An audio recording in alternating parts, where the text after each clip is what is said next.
আচ্ছা, ভাই বলুন তো আপনি এই প্যান্ট কি কতদিন যাবত পরছেন?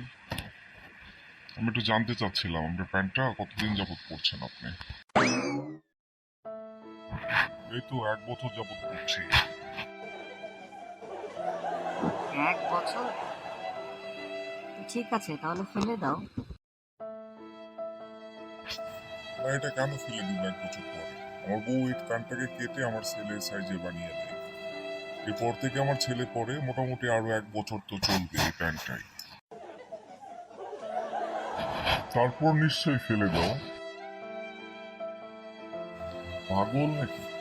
এটা কেন তারপর ফেলে দেবো? এরপর আমার বউ এটাকে কেটে বালিশের কভার তৈরি করে। কভার তৈরি করে মোটামুটি আরো 6 মাস যায়।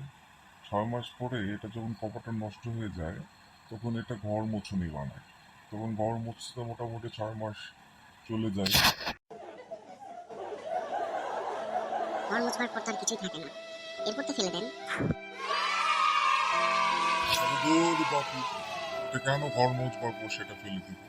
ঘর মুছবার পর যদি সেটা খারাপ হয়ে যায়, তাহলে সেটা আমরা কি করি, জুতা মোছার কাজে লাগাই। জুতা মোছার কাজে লাগানোর পরে যদি মনে হয় আরো শেষ হয়ে গেছে, তখন মোটরসাইকেলে স্যালেঞ্জার মোছার জন্য এটা কাজে লাগাই। যখন দেখি স্যালেঞ্জার মোছার কাজেও শেষ হয়ে গেছে, তখন এটা কি করে, আমার বউ উনুন দিয়ে খাবার রান্না করে। খাবার রান্না করার পর ওই যে ছাইটা থাকে, ওটা পুড়ে সেই ছাই দিয়ে বাসন মাজে। এত কথা শোনার পরে কেউ আস্ত থাকে? হায় হায়, বেচারিটা মাথায় ঘুরেই পড়ে গেছে। তোর বাপু। আহা, কি করলাম আমি, হায় হায়, মাথা তো ঘুরে পড়ে গেছে।